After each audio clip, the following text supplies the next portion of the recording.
You can't have a strong mind and ignore your body. And you can't have a strong body while neglecting your mind. We often treat our physical health and our mental health like two separate things, but they are deeply connected. What happens in your mind affects your body, and what happens in your body affects your mind. You can't care for one and expect the other to thrive because they work as a team. And let's be honest, life is stressful. There's pressure, there's noise and anxiety. And sometimes our first instinct is to try and think our way through it. But often the most powerful shift happens when we start with the body. When you move your body, your brain responds. Just 20 minutes of exercise, walking, stretching, or lifting can release chemicals in your brain that fight off sadness, fear, and even self-doubt. Your thoughts literally start to change when your body gets moving. And the opposite is also true. When you're stressed, your body tightens up, your chest feels heavy, your stomach turns, and your heart races. That's not just in your head, that's your body trying to keep up with your thoughts. So what do we do with this connection? We start paying attention. We stop ignoring the signs. If your mind feels overwhelmed, maybe your body needs a break. And if your body feels sluggish, maybe your mind needs a reset. One of the most powerful things you can do for both is to create daily habits that support the connection. Things like drinking more water. I know it's simple, but most of us are walking around dehydrated, and it affects our energy, our mood, and even our ability to think clearly. Number 2 is get more quality sleep. This isn't weakness, it's recovery. See, your brain can't process life when it's exhausted. Your body can't heal when it's running on empty. Number 3 is you have to eat food that fuels, not just fills you. We all love comfort food, but too much sugar, junk, and caffeine doesn't just affect your waistline, it affects your focus, your confidence, and your mental stability. And finally, practice stillness. Whether it's meditation, prayer, deep breathing, or just quiet reflection, find 5 minutes a day to sit with your thoughts and just breathe. Your nervous system needs it, your heart rate will thank you. But beyond these points is another key habit, and that's movement. Regular movement teaches your brain that you're safe, that you're strong, that you're doing something to help yourself, even when life feels heavy. Your mind starts to believe it when your body shows the way. Now here's something a lot of people forget. The mind and body also work together in what you say to yourself. Negative self-talk wears down your mental health, but it also impacts your physical posture, your energy levels, and your drive. Just one harsh thought can make you want to slump your shoulders and stop trying. But encouragement, self-belief, and kind words, they lift you up. Your chest opens, your breath deepens, your body stands tall, and you feel more alive. This is the healthy mind and body connection. When one part of you is struggling, the other part can help. Your body can carry your mind when it's tired, and your mind can focus your body when it's weak. Together, they help you show up day after day, stronger, steadier, more alive. So take care of both. Nourish your body, challenge your mind, rest when you need it, move when you can. Speak to yourself like someone worth fighting for, because you are. Success, happiness, and peace, it doesn't come from one or the other. It comes when your whole self is working together.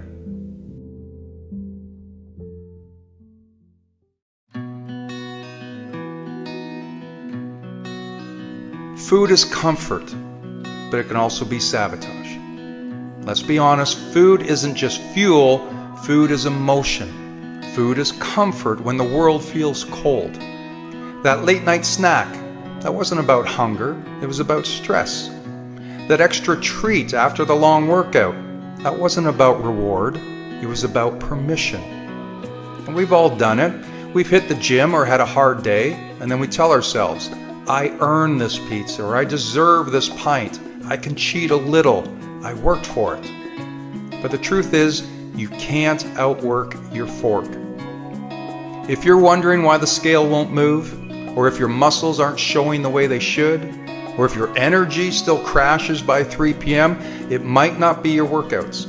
It might be what you're doing after them. The gym is 1 hour of your day. The kitchen is the other 23. And this isn't about guilt. This isn't about never enjoying a slice of cake or sharing fries with friends. This is about awareness. Because sometimes we forget every bite is either moving you closer to your goals or pulling you further away. Food can heal or hurt. It can build you or break you. It can be your strongest ally or your silent enemy. And what makes it hard is food is tied to feelings. We celebrate with it. We grieve with it. We reward ourselves when we feel strong, and we reach for it when we feel weak. But success, real lasting success, doesn't come from a single good choice. It comes from consistency, from discipline, from learning how to say, I'm not going to undo my progress for 5 minutes of pleasure. Because yes, that donut tastes amazing now, but how will you feel an hour later? Yes, that fast food is quick and easy, but is it feeding your strength or your stress? You're not failing because you don't know what to eat. You're struggling because food has become a reward, a coping mechanism, a habit, instead of a tool. So here's the mindset shift. Food is not the enemy, but your relationship with it is, and that needs attention. So ask yourself, am I eating for fuel or for comfort? Am I rewarding myself with something that holds me back? Am I using food as an escape or as a foundation? And when you begin to shift the answer, that's when things start to change. You'll stop sabotaging your hard work. You'll stop justifying the things that are holding you back. You'll stop cheating yourself out of the results you want. Because you're not just training your body, you're training your mind. And your goals, your progress, your power, it starts at the table. This isn't about being perfect. It's about being honest. It's about being consistent. It's about choosing long-term wins over short-term cravings. So yes, food is comfort, but discipline is freedom. And when you finally gain control over your choices, you'll gain more than a better body. You'll gain peace, confidence, strength, and pride. That gym builds muscles. The kitchen reveals them. And your choices define them.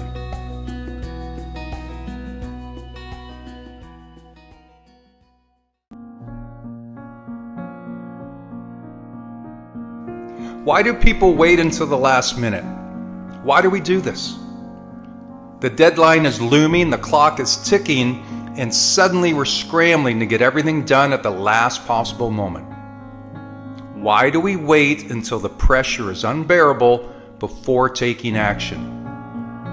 First, understand this. Waiting until the last minute isn't a sign of laziness or incompetence. It's human nature. There are deep psychological reasons behind the habit, and the good news is you can break free from it. One major reason why this happens is the illusion of time. When a deadline is far away, we tell ourselves there's plenty of time to get started. Then we underestimate how long things take, and then we overestimate our future motivation. We think I'll feel like doing it later, but when later comes, we still don't feel like it, and suddenly we're out of time. Another reason is the adrenaline rush. Some people work best under pressure. The ticking clock forces them into hyperfocus, and they produce results fast. But this isn't sustainable. It creates unnecessary stress, and it lowers the quality of work. Then there's perfectionism. Ironically, perfectionists often procrastinate the most. They fear starting because they worry it won't be good enough. So instead of tackling the task bit by bit, they avoid it altogether until they have no choice. And finally, distractions play a huge role. Think of social media, TV, endless scrolling. They all provide instant gratification, while real work requires effort. Our brains seek out what feels good now rather than what benefits us in the long run. So if you struggle with last-minute habits, know this: you're not alone. Studies show that around 20% of people identify as chronic procrastinators, and almost everyone has moments of putting things off. Your brain is wired to avoid discomfort. It prioritizes what feels easy, not necessarily what's important. But normal doesn't mean good. Procrastination steals your peace of mind. It turns what could be a steady, controlled effort into a frantic, stressful mess. It eats away at your confidence and makes you doubt yourself. The great news is you can overcome it. Let me give you the steps. First, start small. The hardest part of any task is getting started, so make the first step ridiculously easy. Need to write a paper? Just open a blank document and type one sentence. Need to clean the house? Start with one corner of a room. Action creates momentum.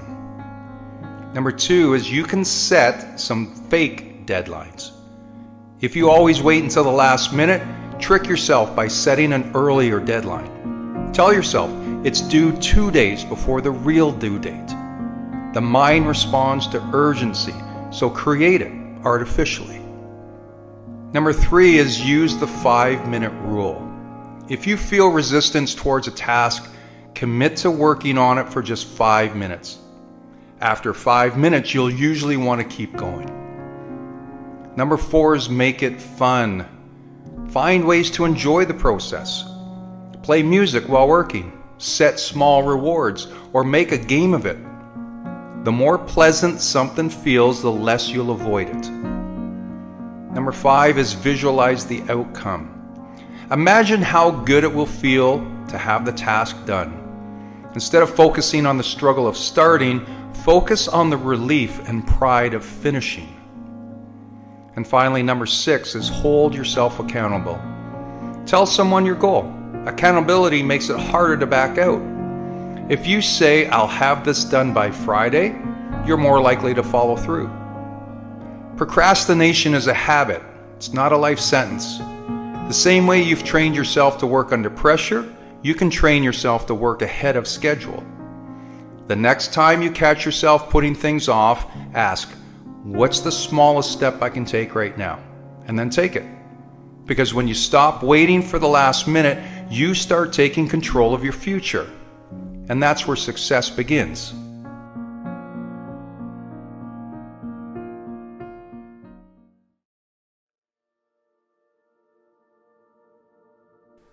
Most people don't fail because they lack talent. They don't fail because they don't have the opportunities. They fail because they're addicted to being the way they are. And I mean that literally. Your brain is wired to keep you the same. It craves familiarity, even when that familiarity is the very thing holding you back. Think about how many times you've tried to change. You set a goal, you get fired up, you swear that this time will be different. And for a little while, maybe it is. You wake up early, you eat better, you put in the work. Then, without even realizing it, you slip back into old habits. One missed workout turns into a week. One cheat meal turns into a downward spiral. One day of procrastination leads to an entire project being abandoned. Now, why is that? Because your brain is addicted to who you've always been. It's not just a pattern, it's a chemical dependency.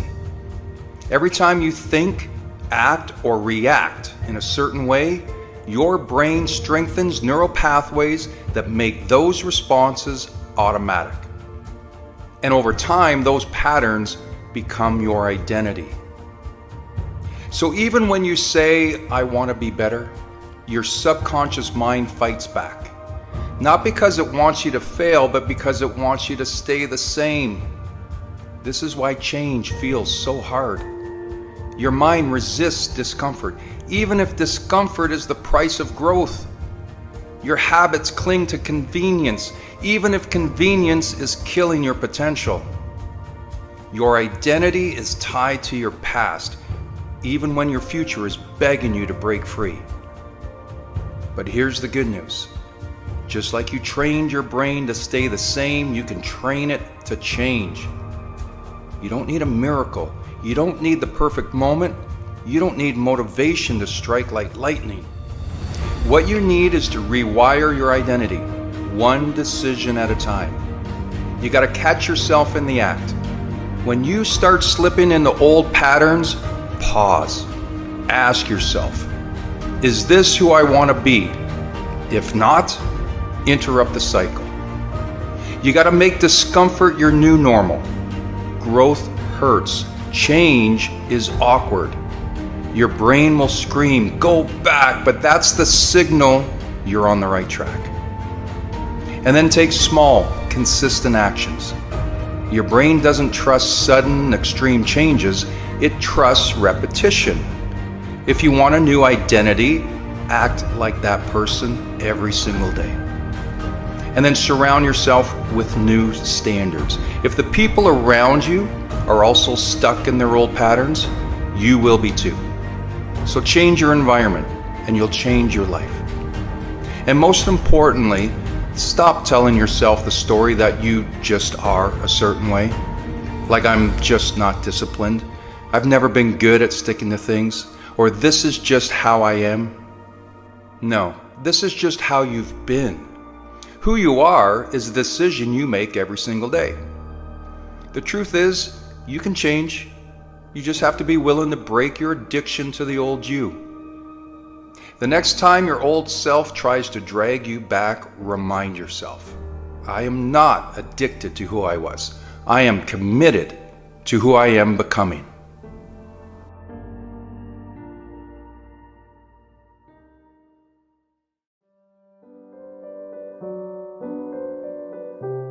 Your potential isn't set in stone.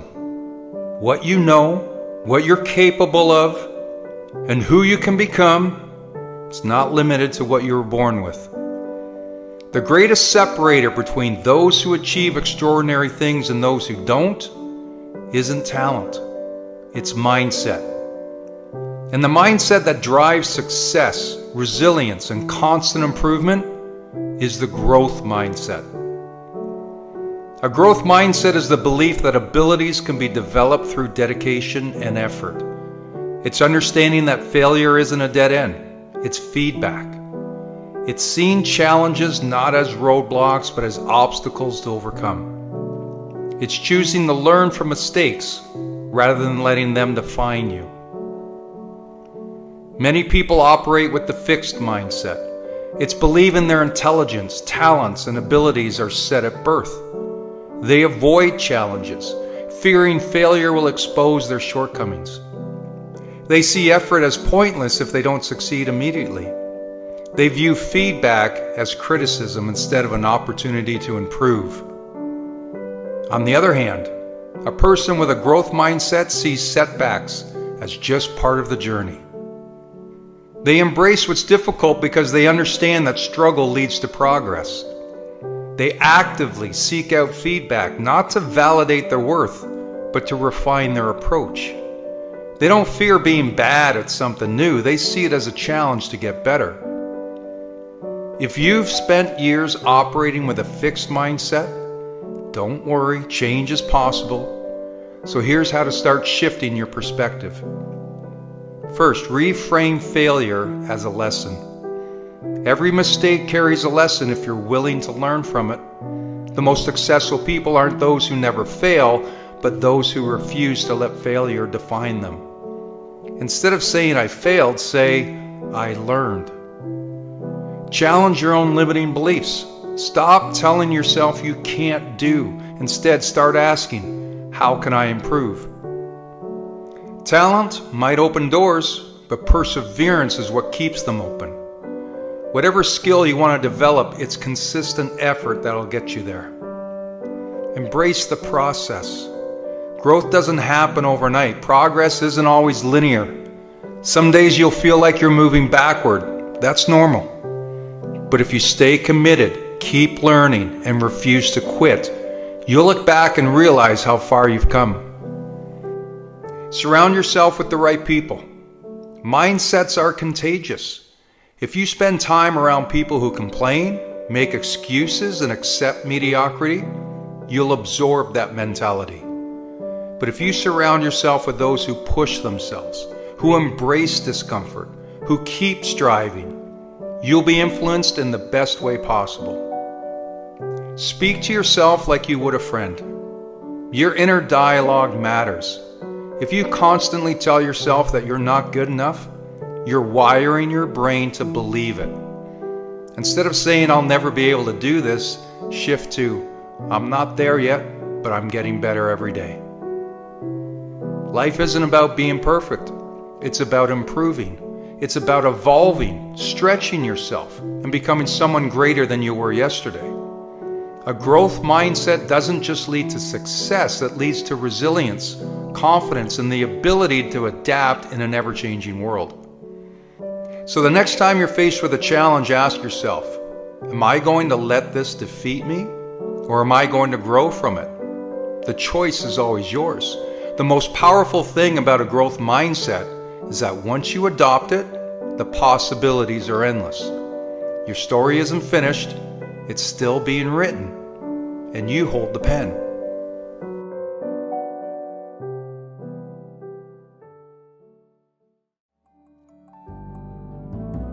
Life has an interesting way of testing us, doesn't it? I mean, we've all faced moments where things didn't go the way we'd hoped. They're moments of rejection, betrayal, or loss. And it's natural to feel bitter when the people or circumstances you relied on let you down. But the truth is, bitterness only chains us to the pain. So growth, resilience, and success, those are forged when we let go of bitterness and focus on becoming better. You see, every setback you've endured, every time life didn't go your way, it came with a hidden gift. And that was a chance to grow, to evolve, and to rise above. And sometimes we need those tough moments to remind us of who we are and what we're capable of. So let's give gratitude to those very challenges that once felt like roadblocks. Thank you to the doors that slammed in my face. At the time, it felt like rejection, like everything I'd worked for was slipping away. But in hindsight, those closed doors redirected me to something far greater than I'd imagined. They forced me to innovate, to think differently, and to walk a path that was uniquely mine. When that opportunity you thought was the one disappears, it's not the end. Sometimes it's the universe clearing the way for something extraordinary. Thank you to the people who doubted me. Your skepticism lit a fire within me that I didn't even know existed. You gave me the hunger to push beyond my limits, to prove not just to you, but to myself that I am capable. Every time you said you can't do it, I used those words as fuel to show you that I absolutely could.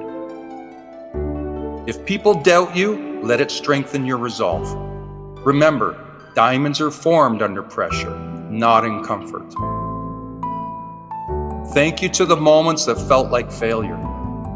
Those were the moments that taught me resilience, patience, and the power of perseverance. Failure isn't the opposite of success. In fact, it's the foundation of it. Thomas Edison famously failed 10,000 times before creating the light bulb. But then he said, "I didn't fail, I just found 10,000 ways it didn't work." So let your failures teach you, refine you, and guide you towards your next breakthrough.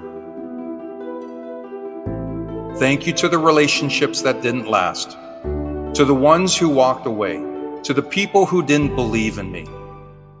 I owe you a special kind of gratitude. because your departure made room for people who genuinely care, who genuinely support me. It made me stronger, more self-reliant, and more aware of my worth. Sometimes we cling to the people who are not meant to walk the whole journey with us. So let them go, and trust that their absence is a gift in disguise. Thank you to the struggles that felt insurmountable. Those were the moments I discovered my true strength. When life tests you, it's not to break you, but to build you. The pain you've endured becomes the strength you lean on, and every mountain you've climbed becomes a testament to your perseverance. Bitterness is a weight that holds you in place, tethering you to the past. But choosing to be better, that's where transformation happens. Better doesn't mean forgetting what hurt you or pretending it didn't matter. It means using those experiences as stepping stones to a brighter future.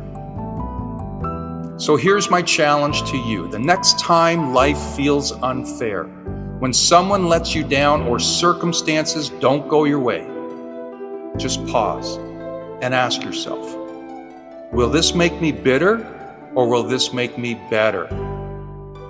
Choose better. Always choose better.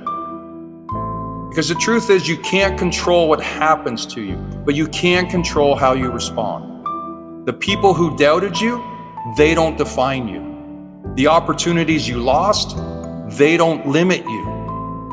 What defines you is how you rise, how you grow, and how you use every experience, good and bad, to build the life you deserve. Remember, life is a journey, not a straight line. So every twist, turn, and detour, it's shaping you into someone stronger, wiser, and more capable than you ever imagined. When life gets hard, don't let it make you bitter. Let it make you better.